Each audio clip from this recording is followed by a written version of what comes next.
kids don't want to be doctors or lawyers. Everyone wants to be an entrepreneur. Everyone wants the trips, the planes, the cars, the green, baby. But how do you do it?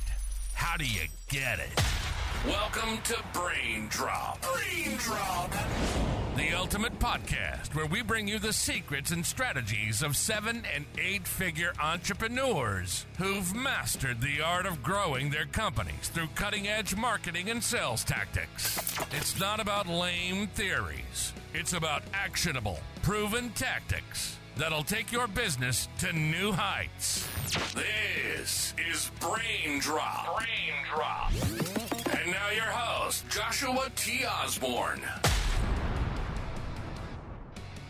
Welcome back, guys, to Brain Drop Podcast, Osborne Nation. I'm your host, Joshua T. Osborne, and today we're about to dive deep into what it truly takes to operate at the highest level. Whether you're dominating in business, sports, or life, our guest today is someone who lives and breathes peak performance, okay? Powerhouse in the world of mental conditioning and leadership. Meet Ben Newman. You guys might recognize him as the mental performance coach running up the sidelines for some of your favorite sports teams, guys. Or perhaps you've been inspired by his best-selling books. I know I have. The Standard, Uncommon Leadership. Ben isn't just a coach. He's an entrepreneur. He's an investor.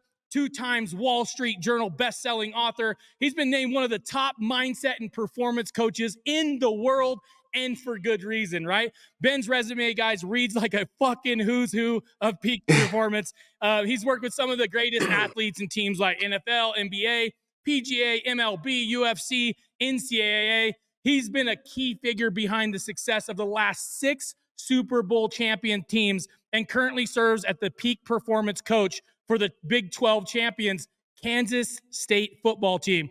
Guys, he also spent 5 years as the mental conditioning coach for the 18-time national champions Alabama Crimson Tide football team under Nick Saban. I'm sure everybody's heard that name, right? But Ben's impact, guys, goes way beyond sports, okay? For the past 2 decades, he's been the go-to peak performance coach for the top 1% of financial advisors globally and Fortune 500 business executives, okay? His clients have included giants like Microsoft, United States Army, Anheuser-Busch, Quicken Loans, and many more, okay? Ben's authentic, guys, powerful storytelling and relentless pursuit of excellence have made him a sought-after speaker in the world of some of the biggest stages alongside of like Jerry Rice, Ray Lewis, Colin Powell, Tony Dungy, right? So whether you're an entrepreneur looking to take your business to the next level, an athlete striving for peak performance, or just somebody ready to break through whatever's holding you back, this episode is for you. It's my absolute pleasure to welcome to the podcast the one and only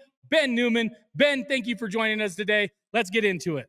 Brother, I am fired up to be here with you, and I appreciate you. And you just got to make sure you put that in there, that you are a friend. I look at somebody that we can sharpen iron together, and I look forward to being with your audience and spending this time with you because and I've told you this, but I want to say it publicly.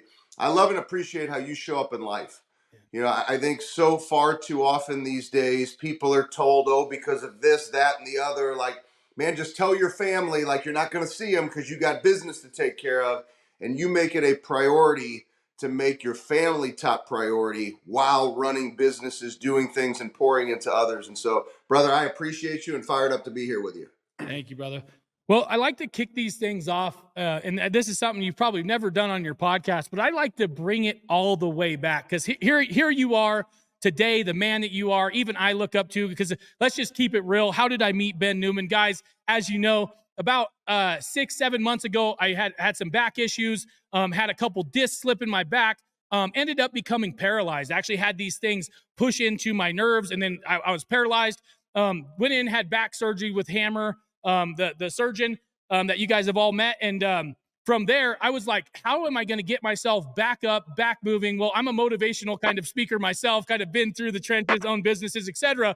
But even at my level, I look for a coach. I look for a mentor. I look for somebody that I can look up to. And Ben Newman caught my eye, guys, with his passion, with the way that he speaks, with what he has going on. And so at the end of the day, I ended up joining his coach to coaches program. fucking amazing, next level, great shit inside of there. And it really sparked me back to get back in here, back into business, back into the trenches. But this is what I want to say. Every single one of us, we are men. We have all went through hard times. We all went through getting raised and all of that. So I want to take Ben Newman back to when he was a child, what he went through, really what conditioned your mind, what conditioned your life to get you to where you are today. I know some about your background. I know about you going to Michigan. I know some about your mom, Janet, right? I know that you were a salesperson back in the day, right? Like I think you sold like paper or this or that. I want to hear all of this because who you are today was built from this journey, was built from the hardships that you went through, Ben, to get you to where you are today. And I'm inspired to have you on here. And I just want to know everything about you. And I'm sure my audience does too. Well, let's get right into it. So I never correct anybody on anything that they ever say, but I went to Michigan State, not Michigan. I can't claim Michigan, bro. So normally I would never make a correction, but I cannot have anybody thinking I was in that maize and blue. I was a green and white Michigan State guy. But let me take you guys way back before those Michigan State days or brokering paper. You know, I believe each and every single one of us, we have a story. And there's a story that defines who we are, how we show up in life, the perspective that we choose. Yeah. Keep in mind, choose to show up with in life through the ups and downs, the trials, the tribulations, and the struggles. And so as I share some things about my story, I want each and every single one of you to think about your story. Because what I've been through is probably not going to get you up out of bed in the morning. But if my story can inspire you to connect to what I call your burn, then I believe you may show up differently in your life with more discipline, more conviction, more passion, more fire to become the person you were destined to be. And many of you have probably been through periods of time where you know what I'm talking about. You felt that passion, that fire, that consistency. And then many of us, we struggle. Yet when you find that burn and you connect to that burn, it helps you attack through that struggle and recognize your greatest strength often comes from your pain. Just like what Josh just shared, right? I mean, it had to be literally not just pain, but significant back pain to the point paralyzed. Will I move again? Will I walk again? Will I speak again? Will I work again? Will I carry my kids again? Yeah. Right? So now he's got perspective. You can take me through anything, but it isn't going to be worse than that. So what's really a bad day for Joshua, right? So that's perspective. For me, my perspective came from watching my mother battle a rare muscle disease called amyloidosis. Each and every single one of you in your muscles, you have amyloids. If you were to have an excess of amyloids, you'd have amyloidosis. At the time of my mother's diagnosis, there were 2 hospitals in the United States treating the disease. Mayo Clinic in Minnesota, the Boston Medical Center. My mother chose Boston. My mother was told she was only the second woman under 40 years old they'd ever seen or heard of having the disease. They gave her 2 to 4 years to live.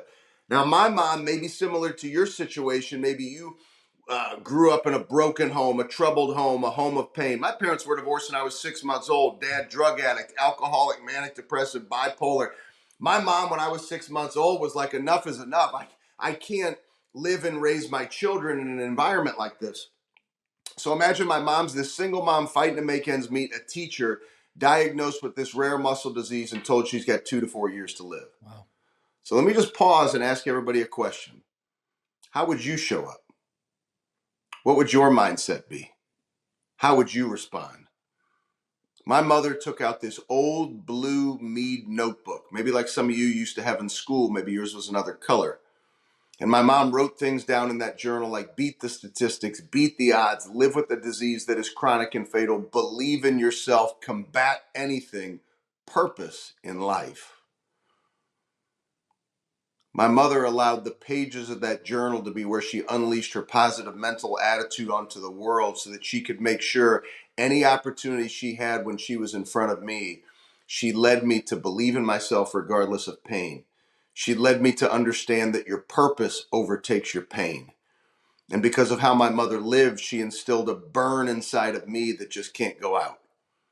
Now, I know this is probably a little tough on the ears and maybe not what you expected, but 24-hour nursing care in the house my mother's last year living. My mother came to the dinner table with an IV stand every single night to ask me how my day was at school. My mother ended up taking the pen that she was writing with in that journal and she passed it on to me to continue to write her story 11 days before my 8th birthday. But my mother didn't leave this world without leaving me with a burn that can never go out, because I now get days that she never got.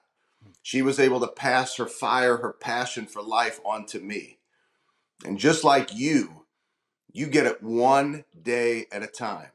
We don't get to steal days forward. We don't get to redo days from the past. And so my mother's fire and passion for life and how she lived has caused me to have this burn, which ignites my why and purpose and causes me to show up on the days I don't feel like it, and especially after you win, which I know we're going to talk a lot about. Because how you show up after you win is what actually makes the difference. And so that's my burn, that's my fire. And as I shared, I'm not the only one with a story. I know each and every single one of you has a story. But just think, if you could imagine me connecting to that burn every day, you think you can stop me? You think you can break me? You think there's something that you can do to shake me? Doesn't mean I don't have bad days, challenging days, ups and downs in business. But I know you can't break me if I'm fueled by the fire of my mother's spirit in her heart. Same thing with Josh, right? The perspective he shared. Man, how are you going to break him when he was almost broken and could never move again? So what is your perspective? What is your burn that's going to help you have perspective to embrace all your days? Because that's why I'm here on Brain Drop, is to help you think differently about how you approach each day. I love that. One thing that you really said right there that really resonates with me and my wife. You kind of say it. You say it backwards compared to what we say, but you say purpose over pain. I really love that. We actually wear shirts and hats that say pain on purpose, and because I'm a big believer in the fact that it is through our pain that we learn, and without pain, you're not going anywhere. And so you got to ask yourself, if you're not in pain right now, whether that's in your business, whether that's in the gym, whatever that is, if you're not in pain, you're not moving, you're dying, right? And so you want to go and force that pain upon yourself. And I believe purpose over pain goes right in that. And so that really resonated with me when you said that. Let's dig in a little bit more, because I don't think anybody's ever heard anything about this. How did you overcome being fatherless, right? 6 years old. Just give you a little background on myself as well. My father, same thing, 3 years old, ends up going to prison, double murder. So for my entire life, ends up in prison and had to be fatherless, right? So I had a mother, in which was my mother and my father growing up, and she had a really hard time taking care of us. So at the age of 12, she gave me up for adoption, right? And so I went into adoption, and I didn't see her again actually until I was out of prison. I ended up moving her out here to Colorado with me. She was a nurse by this time, but I moved her out. I moved my real brother out. I moved my real sister out. And we're all together now. They all run a different business that I own with them. And they're all kicking really hard, but we're all fatherless. And I know that it wasn't an easy journey, because it wasn't easy for me. How was that journey, and how did you overcome that perspective, or what I would call a gap in your life of not having a father to be there and help raise you? So once my mother passed away, this is actually interesting, and I've never really referred to it this way, but it's, the more I reflect back on my life, it really is the truth. And the truth can hurt. The truth brings pain, but it's also where we find that strength that you referred to, and you and I are in alignment there. My father actually did move back into the house after my mother died. But now, she passed away 11 days before my 8th birthday. So now I'm an 8-year-old kid coming home, and my dad's high on drugs or drunk on the couch every single night. Yeah. Now, my dad did get sober 9 months after. But one thing you never get sober from is manic depressive, bipolar, and the verbal abuse that he put me through, Josh. Yeah. The pain that I went through from his words, man, sometimes I wish he would have just hit me, because the bruises would have gone away. But the wounds of his words, I still carry with me oftentimes to this day. And there's things I have to work on every day to remind myself of that strong little boy who was able to fight. Yeah. Now, I was blessed to have mentors and coaches and teachers and family who were there to love on me. So even though my dad was physically in the house, man, there were plenty of times where it felt fatherless. Like, man, how could a father say he loves a son, but then say the things that you say, treat me the way that you do the things that you do, not come home, go do the things that you did. Yeah. While essentially it feels like you're taking care of yourself and I'm just a little kid. And so many times it did feel fatherless.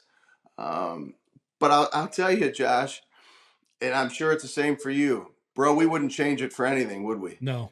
And I think sometimes, before we hopped on here, you had a post, and one of the things that I love, and all of you following that love Joshua, this, like when he puts out a post, like there's thought, he was just at Starbucks and you got these people complaining about life.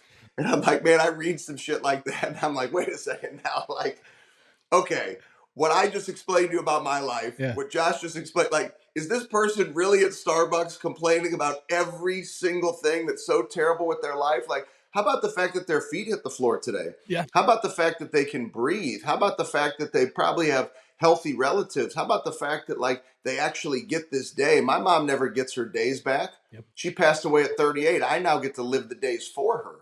And so I think sometimes that's why I think you got to go to that pain to have that perspective, and don't choose to change it. Don't complain about it. It's making you strong. Like, I don't know about you, Josh, but like, I wouldn't change any of it.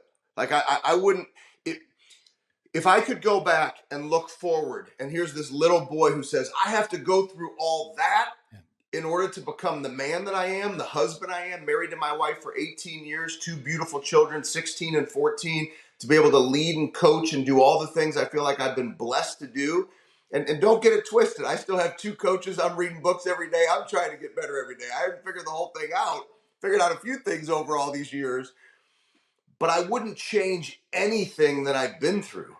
I'll take it just the way that it was because it's made me the man that I am today. So Period. To that person at Starbucks, they're probably not listening to this podcast. But if they were, like, stop complaining about all these things that are just so minute. Yeah. And realize, like, you are blessed. And if you have pain, lean into that pain. Yeah. Because if Joshua and I are an example, you're going to build the greatest strength you ever could have imagined because of that pain. Yeah. Period. It's like, I'm the same boat. I wouldn't change a single thing. Right. Because it wouldn't be who I am today. Furthermore, like, you have kids, I have kids. So Josh and Kale, I'm actually on the opposite end, to where it's like, we're wealthy enough and have enough stuff to where their life's almost too easy, right? Like, I'm putting them with a wide receiver coach that was in the NFL, so they get good at, and I'm like, I'm doing all this stuff, and my wife's like, dude, they don't pain for me for anything. And so, like, this whole last summer, I made them stay out of football camp. I put them into the concrete company, made them pour concrete every day, paid them $10 an hour, just like made them work through it. And I seen so much. By the way, my 14-year-old, which is Joshua, he kind of was at that age where, like, his dad was not his favorite person, right? And so he was like at that age. I put him in there though, and he got a whole new perspective. Now we're like best friends, because he had to go through that pain. And I think it's so important that for your kids, and this is really big for you as well, it's like you're raising your kids way different than what you were raised. And so we have to look for those areas to give them the right mental shift, to give them the right perspective on life, because life is just perspective. That's all it is. It's you want to change everything about what you're doing. You want to change your business. You want to change everything. Change your perspective right now, today. Change your perspective. Furthermore, take action on your new perspective, and game over, right? And so that's kind of how it's always been. But I just love your stories. I love hearing about your stories. So let's keep going down the line a little bit here. So, Father, you told us all of that. But what did you play in high school? Because you must have played sports. I mean, there's no fucking way that you're doing what you're doing now, and you weren't big into sports. So tell me a little bit about the coaches you had, some of the impacts they had on your life, and what you went through there.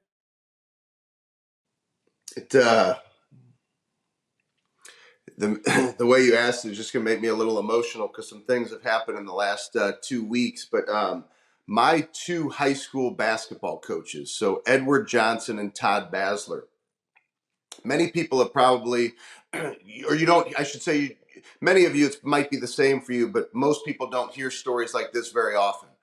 So I'm a 45-year-old man, which means I hooped for these guys darn near 30 years ago. These are two of my greatest mentors in my life today. Two of the books that I've written, they're literally a character in the book, Coach Todd Edwards, after Todd Basler and Edward Johnson. because these are men who, when my dad was verbally abusing me, they made me feel safe. When my dad was waiting for me after a basketball game to scream and yell at me, Coach Johnson was there recognizing what my father was doing, and he stepped in front of my dad and said, "Mr. Newman, I got to get Ben on this bus to get him back to the school." He put an end to my father's abuse in a public setting. Those are things that you could never ask of anybody. That's a choice that people make because they care about you and they love you. I was at lunch with these two guys 2 weeks ago. Last week, I was at Brentwood High School where Coach Johnson is now Dr. Johnson. He's been a principal for darn near 20 years, speaking to his teachers to fire them up for the school year. I wouldn't be doing any work in sports if it wasn't for Todd Basler. So check this out. So most people think, right, Josh, oh man, like the NFL just called you, the Miami Dolphins called you, the Eagles called you, oh, Nick Saban just called you out of the blue. No, that's not the way that it works. In 2011, Todd Basler, my old high school basketball coach, calls me. I want to tell you a story about the power of using the word yes. People are so quick to just, man, what's the money? When am I going to get this? When am I going to get that?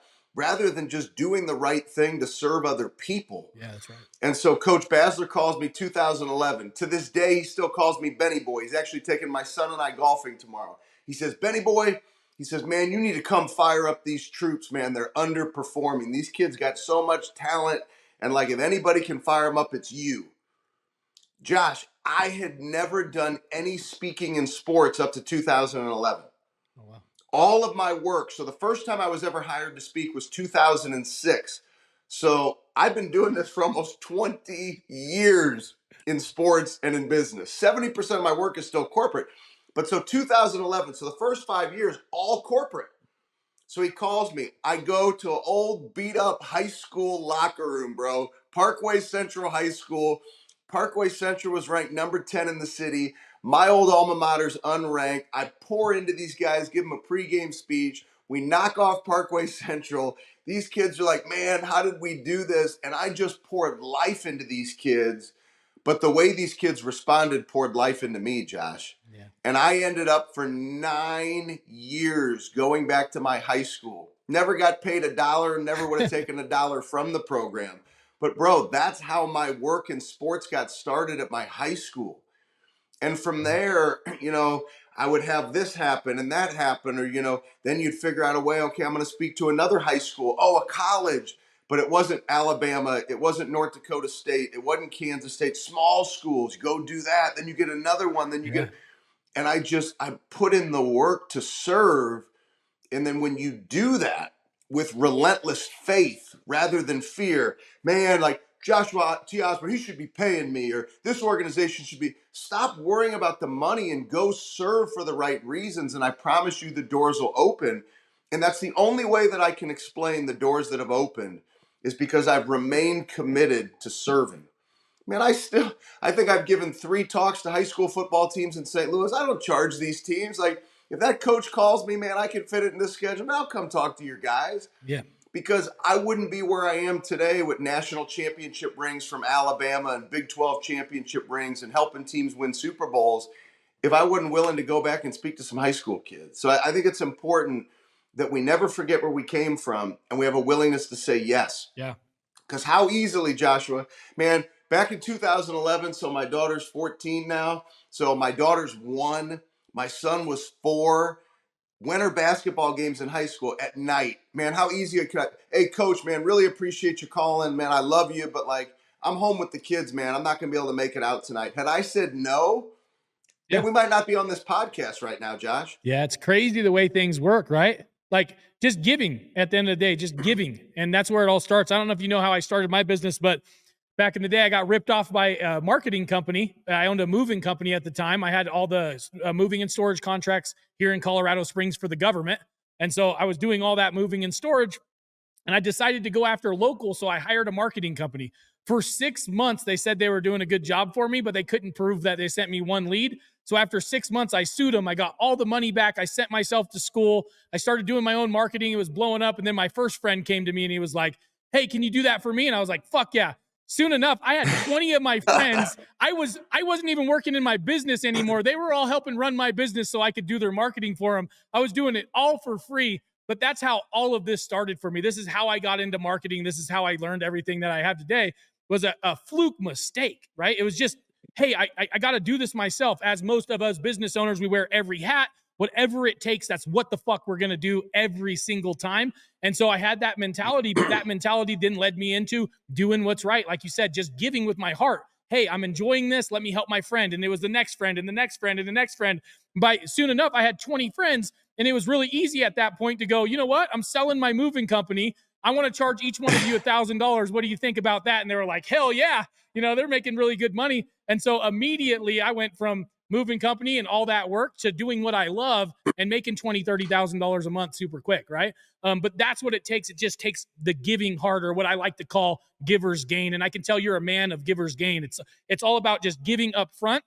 Who cares what comes? But it will come. God will provide. Things will happen. The universe will deliver. I promise you that every single time. And so that was really good right there. That was a great share. Thank you so much. Let me say something really, really quick. You are always wearing cool hats, so you may not even know what the hell hat you have on today, but your hat says "Earn It." Yep. So for those of you that might be listening and not watching, today Joshua's hat says "Earn It," right? Like, think about that.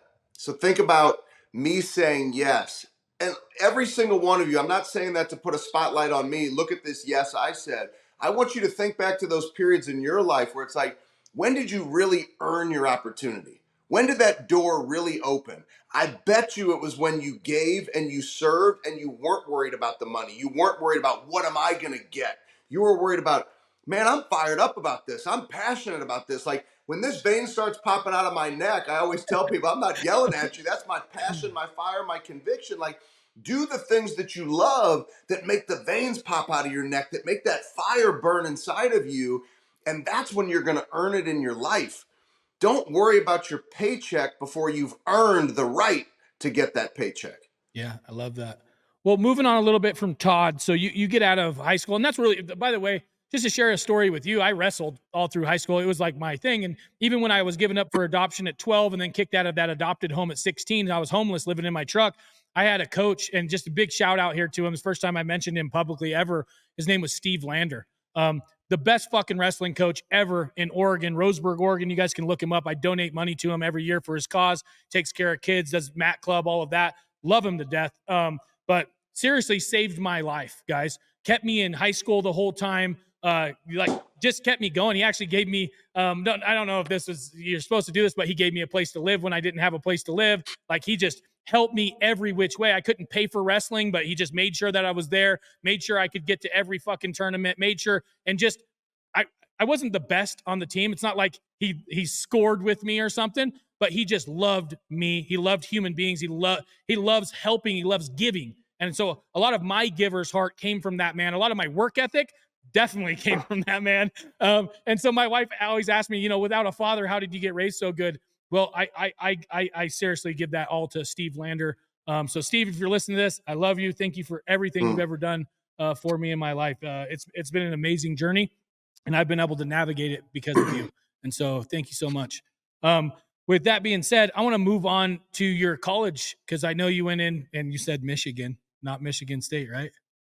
No, Michigan State. Michigan State, not Michigan. My bad. So we're going to get in and talk a little bit about your college. I don't even care that they won the national championship last year. I'm not claiming Michigan. I went to Michigan State. So tell us a little bit about your college. I mean, how did you get through college? You probably weren't like most kids. Did you get a scholarship, or how did that happen for you? So my mom had $100,000 of term insurance, and as a teacher, so life insurance. So as a teacher, my mom's greatest goal, and I still have her will to this day, was that her two boys would receive fully funded college educations. Even though my father, through his battles, was a prominent trial attorney, if you all would have listened to the conversations and watched him literally cash my Social Security checks and not give them to me, like, you'd be disgusted. Like, crazy stuff you can't even make up, like out of a movie. And even though my dad could have paid for my college, he allowed my mother's life insurance to pay for college. But once again, I wouldn't change any of that because it's part of my story, and I'd rather know that my mom put me through college rather than that man. Yes. And so for me, $100,000 of term insurance gave me the opportunity to go wherever I wanted to go, because when your mom passes away that young, that money's going to grow. And so there was enough money to send me to Michigan State. So I go to Michigan State, political science, pre-law, and I ended up wanting to go into sales. My dream, because I was always seeking my father's approval, even through all the pain, was that I would go become an attorney. And my dad was an attorney. And finally I said, man, I don't want to live in my father's footsteps. Like that's not going to be my life. I'm going to go do my own thing. I'm going to go into sales. And long story short, I mean, I was working in college. I was running a branch of a telemarketing center. I fell in love with sales. By the time I graduated, I was given all these opportunities to go into sales. That mortgage company offered me over 6 figures out of college because I was actually running the branch of the marketing center. I mean, Josh, I was out there hustling and making it happen. Like, I was loving it. I was literally hiring my fraternity brothers, my girlfriend's friends. Like, it was literally like boiler room, like teaching them how to be on the phone. Like, I was just making it happen because that's what I've had to do my whole life. Like, you tell me I got to do something, I'm just going to make it happen. I mean, shit, I was selling hot dogs for $3.25 an hour at a pool snack bar when I was 13. Like, all I've ever known is working and making it happen. And so I ended up turning down over 6 figures for this mortgage company because I found out that they were actually processing really poor loans. They were preying on the poor. They were actually putting people in worse situations than they were getting into. They really weren't helping people. And I said, man, like, when I got under the hood of that and I said, okay, what's this company I'm going to go work for? I didn't realize until they offered me the full-time job what was really happening. So I turned it down and I went and I became a paper broker. I was literally Steve Carell out of the TV show The Office. So I worked for a company called Evanston Paper Company out of Chicago. And man, I show up my first day on the job. And I'll never forget, Floyd Kozak was the owner of the company. Floyd comes in, Joshua, and he's got this big, thick red book. He walks into this conference room in Evanston, Illinois. I'd moved to Chicago. And he walks in, he goes, pick a state. I'm like, pick a state? I'm like, North Carolina.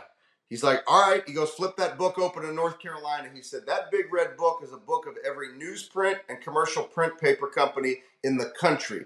Go to North Carolina and then walk with me. I'm going to take you over to the copy machine and you're going to make copies of every single one of those companies in North Carolina. And that's your call list. Welcome to Evanston Paper Company. And I was like, man, they threw me right into it. And long story short, I don't say this to impress anybody. It's to impress upon the point. I had perspective, like dialing these phone numbers. You think that's worse than my mother coming to the dinner table with an IV stand to ask me how my day was at school? Like, that was no big thing. And by the end of my first year, I was the number 2 salesman in that entire company, fresh out of college, making more money than I ever thought I could have made 1 year out of college because I had a willingness to do the work. And so I go back to, these are stories that share who I am, but I want all of you to remember, go back to those hard times, go back to those challenges, go back to those times where, man, maybe somebody put something in front of you, you're like, man, this was crazy, but it actually showed you what you had in you. Yeah. If I would have taken some easy job, man, this was 100% commission. I took a job, Joshua, 100% commission, fresh out of college selling paper. Like, man, the chips were stacked against me. But sometimes it's when it's hard and the chips are stacked against you. That's when you figure out how bad you really want it. Hell yeah. 100. And here, I want to bring this to everybody's attention. If you look at Ben Newman and you go back to his story and you go back to when he was a kid and his mom passing away, he had to shift his perspective, right? And then his dad, abusive, had to shift his perspective. His coaches taking care of him, shift his perspective. The big one for me was when, like, the big perspective change that you had was, instead of getting mad at your dad for spending all that money, you said, no, at least my mom got to pay for my fucking college and I knew it was from her. What a perspective shift. But this is what people don't get, is that, there is so much gold in that pain. And a lot of people, you try to run from pain. You try to get away from pain. But the reason me and Ben Newman are where we are today is because we've sat in that pain. We've understood that pain. We wanted to pick out the gold from that pain to get us to where we are today. And so some of you don't need more experience. You need to go back and live with the experience that you already have. Come to grips with it, understand it, love it, change your perspective on it. and you'll start showing up for yourself and for others in a whole nother light. And so that's one thing that I've seen Ben Newman, just listening to his story so far. I'm sure you guys have heard it as well. Perspective, perspective, perspective, pain, pain, pain, shift, shift, shift, and just more and more gold being poured into his lap and being poured into everybody else's lap because of him, because he's here to impact, because he's here to give. Givers gain, baby. And so that is really cool. But let's go into that perspective now, because you work with, at the end of the day, when I first got to meet you, I thought, oh man, because you're so fucking buff, I was like, this guy's teaching everybody how to work out. I thought you were like Chris Knott status, you know what I mean? Teaching all these NFL players how to get more buff. But realistically, your focus is on the mind. Your focus is on the heart. Your focus is on the soul and getting people to show up for themselves, right?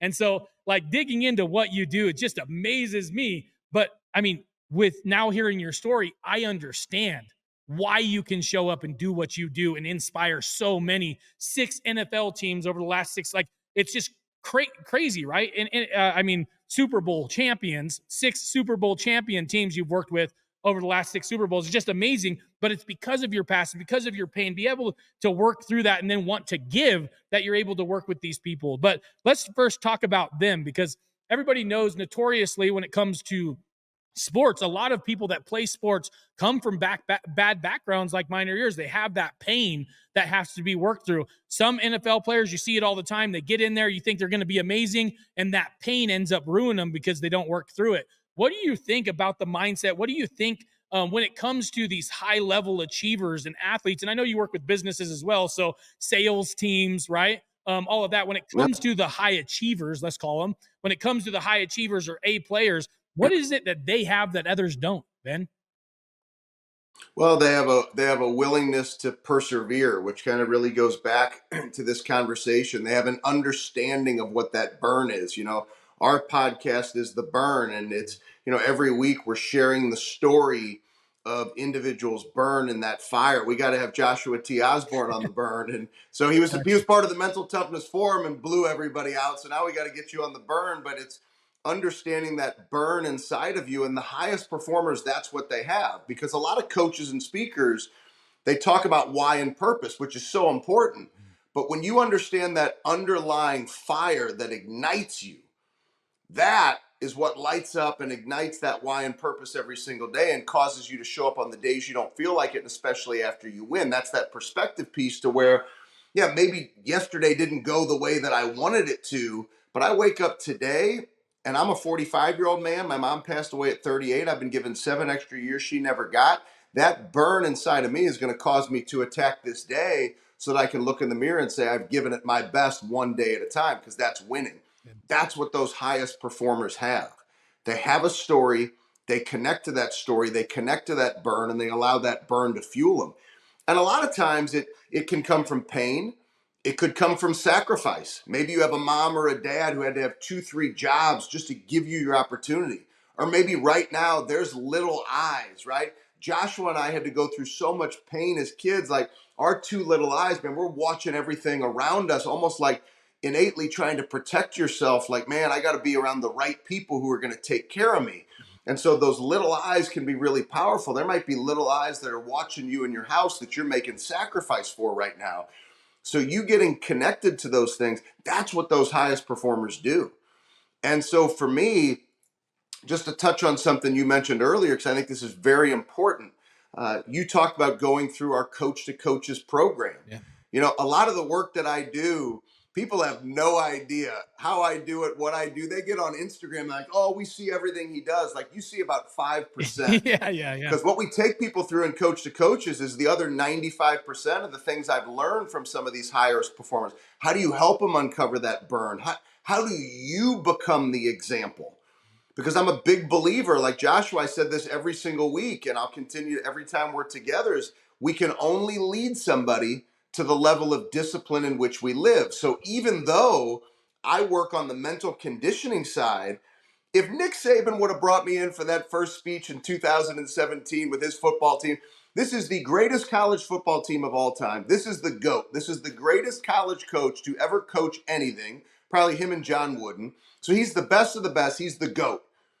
You think I could have walked in 40, 50 pounds overweight, looking like I eat a bag of donuts every day? Those kids wouldn't have listened to me. They would have thrown me out. Yeah. So even though I'm there to talk about the mental, my discipline in everything that I do better be in alignment.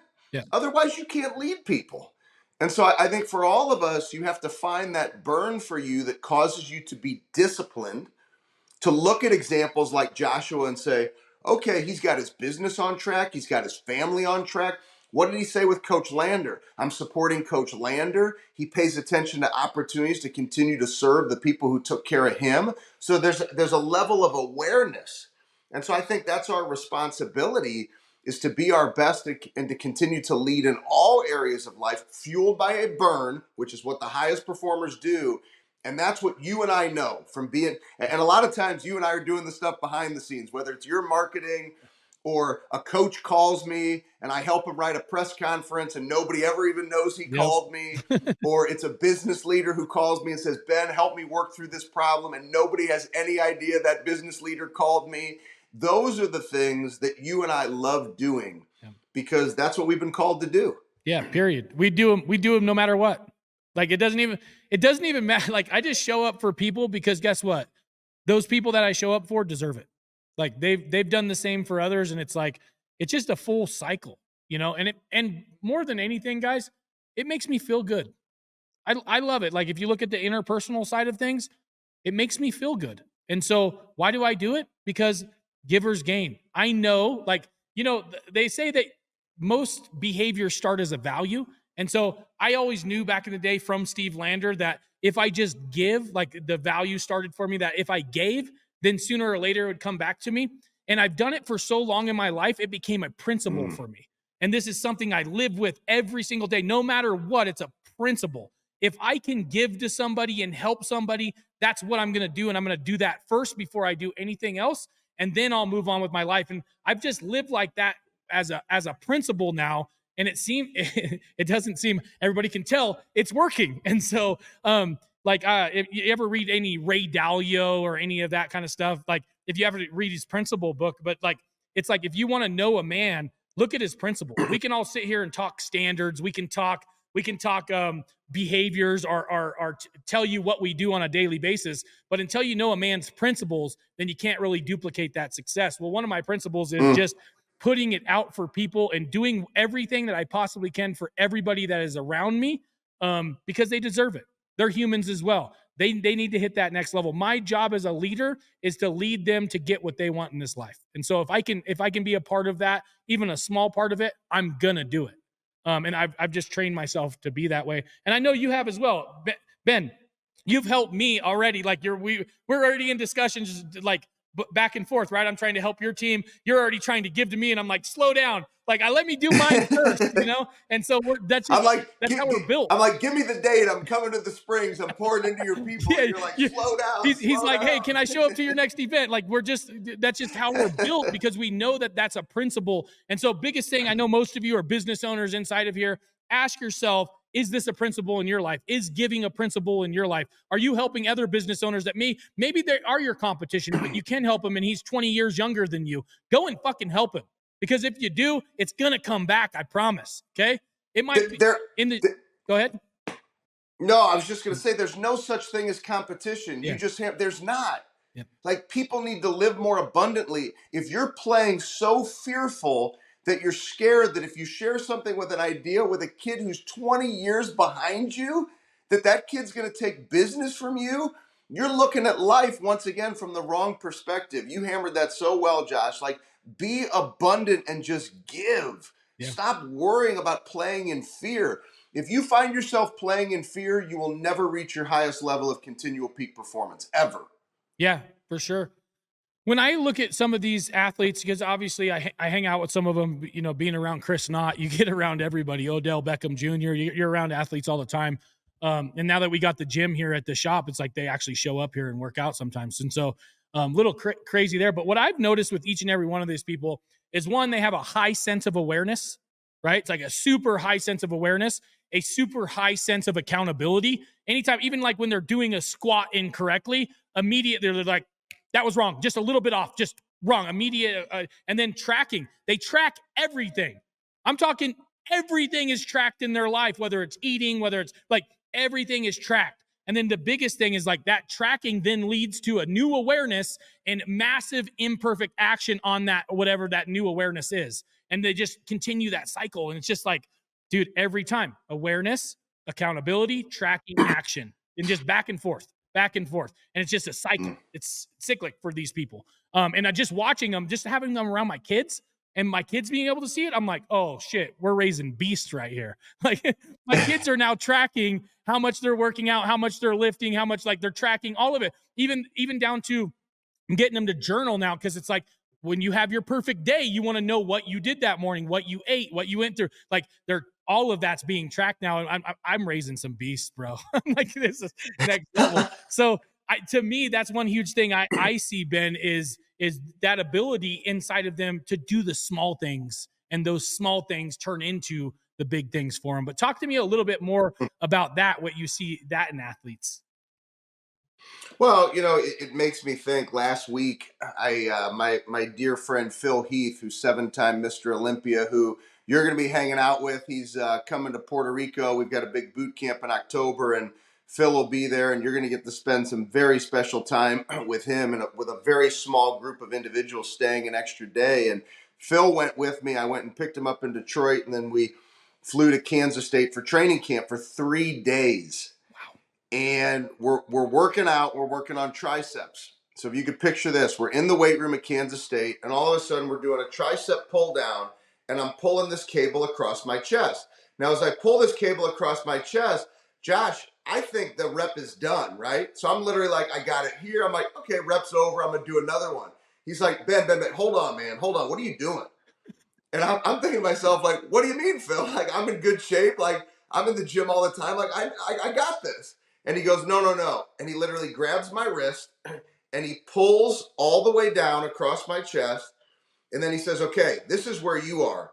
He goes, I want you to finish the rep now. He goes, I want you to tighten your tricep until you feel exertion throughout the entire muscle. All it was, Josh, was this little tweak. It was just a little extra. I mean, it was like just a little. And I was like, oh my gosh. I'm like, I think I've got nice triceps, but I've been doing them wrong for 45 years. So here I am. I fully do it, and it's completely engaged. The entire tricep is now engaged. And I'm like, oh my goodness. Like, this man was so impeccable, but that's how you become Mr. Olympia 7 times. Yeah. See, there's people, I alluded to this earlier. One of the things that holds us back is when we actually win. And so I always love looking to these individuals who are the highest performers, the Odell Beckham Juniors, the individuals that you've gotten to meet that you're now putting your kids in front of, the Phil Heath, 7-time. They didn't win once. Phil Heath was so obsessed with one day at a time, tracking what he did, tracking what he eats, tracking what his opponent, exactly what you just said. And I didn't even know you were going to ask this question. Tracking everything. That's how he did it 7 times, because he said, I will not be seduced by success. Yeah. If I could do it once, I could do it again. If I could do it once, I could do it better. If I can do it better, I can chase down how great I can be. And that's what I encourage all of you to do, is when you win, don't get so caught up in the win that our life becomes a celebration. Ask yourself, if God gave me the ability to get after it today, who am I to stop because I win? Your winning is a reflection of the fact that the work you're putting in is actually working. If the work you're putting in is actually working and you're receiving a payoff, then it's logical to keep repeating the damn process. Don't get caught up in this society where people are content. They tell you to stop. Josh, you've already won. Why do you keep going? Because it's not about money. It's not about the win. It's about the individual's life you can impact. You can shift their organization. You can give them peace of mind to show up to their children differently without stress and pain, because you've cracked the code of something in their organization that they couldn't see without you. Absolutely. So I encourage all of you, when I have a lesson like Phil Heath, right, that's what I go to, because that's what I pay attention. Okay, Phil taught me that. How does that apply to the people listening to Brain Drop right now who aren't competing for Mr. Olympia? It's the same lesson, but it's in a different environment. So what can we learn about the details that applies to you so that when you win and you start doing things right and you get better results, you don't stop. You keep chasing how great you can be. Fucking love that, by the way. That's one of the biggest things that holds us back is us winning. That's so good. I'm gonna dig into that. One of my I'm favorite gonna make a questions. post on How that do you tomorrow. show up? Bro, ask your kids, ask your, even a brand new client you're onboarding. Hey, answer a question for me. How do you show up after you win? Oh, well, Joshua, that's a really good question. It turns out like I never thought of it this way, but that's our problem. Typically, when like we have a really good quarter, we stop doing the things that cause the good quarter. It's like, don't you realize if you had a good quarter, you could have an even better quarter if you keep doing what you're doing because you build on the momentum rather than stopping the momentum. Yeah, every single time. That's so amazing. And let's transition in that a little bit. We talked a little bit about your sports. You've done your past, but we haven't talked much about you coaching, obviously businesses, right? And so obviously you coaching football teams. How much different is it to get in there and fire up a football team than it is to coach a sales team or to help a big corporation, Fortune 500, pump up their sales team for a week or a month? Well, let's just say that the voice of a locker room speech, which you guys can Google them and find some of the speeches online, it's definitely different in a corporate setting. But I will tell you, I do still raise my voice a little bit. I let those pipes go. I let those veins pop. I will not change being me, regardless of the audience I'm in front of. Now, it might not be the intensity of somebody we're trying to get them to lock in to literally go dominate their opponent 6 seconds of play. So it's a little bit of a different message. But I want people to understand you have to authentically go be you. So in a corporate setting, I want them to feel me from that stage, or I want them to feel me in that boardroom so that I can let them know I'm sharing my passion with you so that you connect to your energy and your passion. At the end of the day, whether it's business or sports, every single person listening right now, so this is now you get to work 2-on-1 coaching, Joshua and I coaching you. I want each and every single one of you to think about the period of time when you've been most successful in your life, and let's use professionally. Go back to that period of time. I want you to think about it. You might be in the middle of it right now, might have been last quarter, might have been 2 years ago, might have been 5 years ago. And I want you to say to yourself, what were the disciplines and habits that I had during that period of time? How did I show up during that period of time? And you alluded to this earlier. It's one of my fundamental beliefs that you and I share. There's too many people, they tell us how great they want to be. And then when we have a conversation with their action, we find out It's not. Yeah. they have no interest in success. They really don't, because they're not willing to do the work. Yeah. So I always encourage people, go back to that period of time where you've already been successful. And what did that success look like? And if you've already done it, then you know that you can keep repeating it. So whether it's in business or in sports, I can go to every single individual listening and we can dissect exactly what you need to do professionally to be successful. Then we can do it in your personal life. Then we can do it in your life where you're serving other people, doing something good for everybody every day. And we help people build in a corporate setting as well as in sports what I call your prize fighter day. And it's a format, it's a plan for you to win one day at a time based upon your discipline, not your results. Love that. Based on your discipline, not your results. Okay. So I'm gonna give you a brain drop that I have been fighting with myself. So I don't know if you know this, but I kind of bring shit up or I'll be reading and something pops in my mind and then I'll fight myself for like a week to 2 weeks. And sometimes I bring friends in, and recently I've been using brain drop to kind of get these out. But here's my newest one. I believe that most people go through life utilizing intent as a cop-out in what they do. And I'll give you an example. In our life, we go in and, for instance, we will see our neighbor, for instance, like a little kid like you. His dad's beating him. He's 8 years old. He's getting beat. And me, being the neighbor, I'm going to go, oh, I want that kid in safety. I have really good intent. Let me call the cops. And so I call the cops and I get the cops running over there as fast as possible. The cops pull up. Well, that kid, instead of getting help from those cops, I see him take off running as fast as he can, right? And he's escaping. He's scared. He doesn't want to be there. So he's trying to get away from his dad. But on top of that, the cops, and now he's upset because he's like, the cops were called. Now my dad's really going to hate me. And like, there's a lot going on there, right? And so we as humans, we try to base everything we do based on intent, when in reality, we should base it on fucking result. Because if we based it on result, we would have said, intent's more of our ego, how we think about something, how we go through something. So we're going to do what we think is best. Result is, no matter what it takes, I want the result. So I'm going to think through the kid. What is the kid going through? How will he feel if the cops show up? Maybe I shouldn't call the cops. Maybe I should just open my door when he gets his ass beat and let him in here and try to protect him myself. How can I get him to safety? If my goal, if my result that I'm trying to get is getting him to safety, what does safety look like for him? And I lead with result instead of intent. And so this is a fight I've been having in my head. I would love to hear your opinion on this. So I actually share a concept, and you're aware of this in our work together, but it's standard over feelings. So I'm not saying what you're saying is wrong, but I think it's is it actually a reflection of, don't allow your feelings to dictate how you show up, right? So that intent or your personal feelings might be, hey, I'm going to operate or do something a certain way. No different than, I want a football team to say, hey, if we won 54-0, I don't want to allow my feelings to dictate how I show up and I stop working. The standard is I work one day at a time. So I'm coming into work on Sunday and I'm going to break down the game film, figure out how I can get better.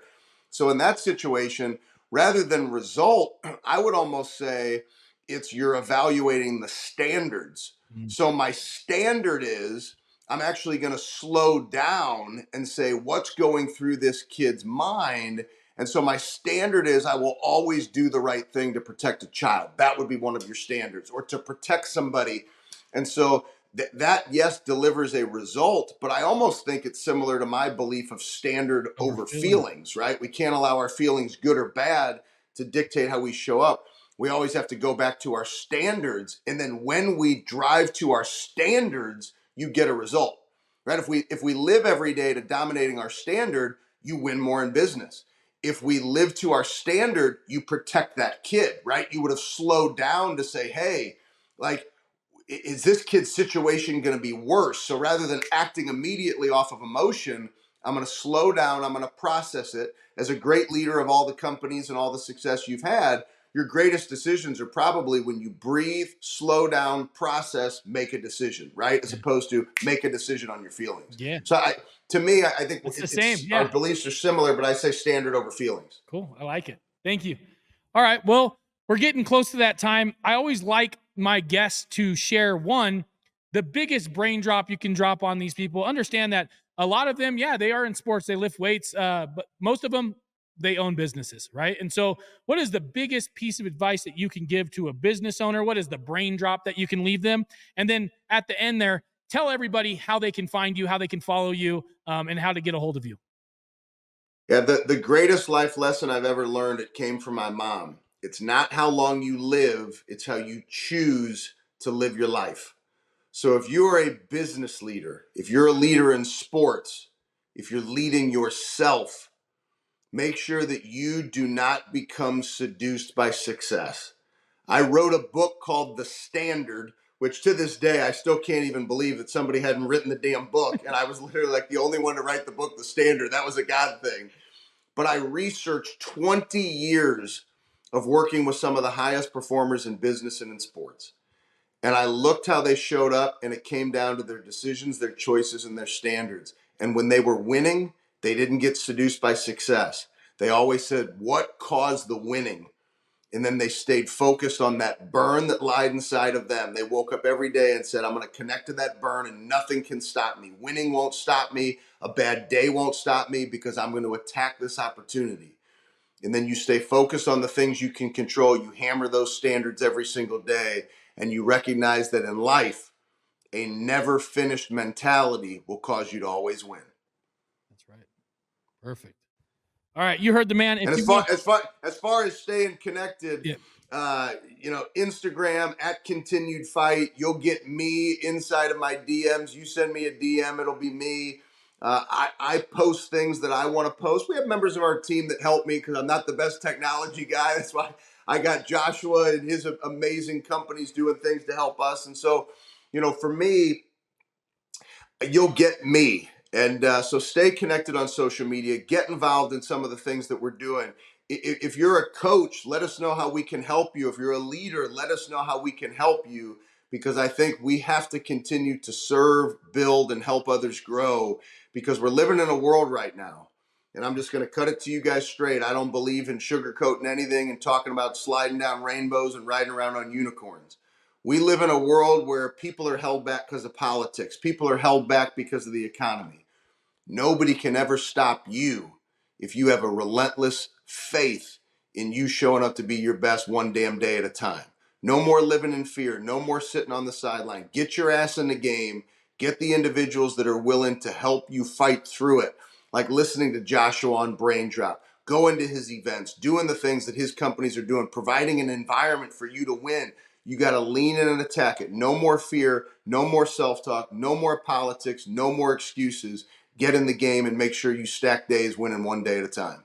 Oh, that was good. All right, I love that. Okay, guys, can't recommend his book enough. The Standard, read it multiple times. Like I said, coach to coaches as well. Been in the program. Love the fucking program. Love this guy right here.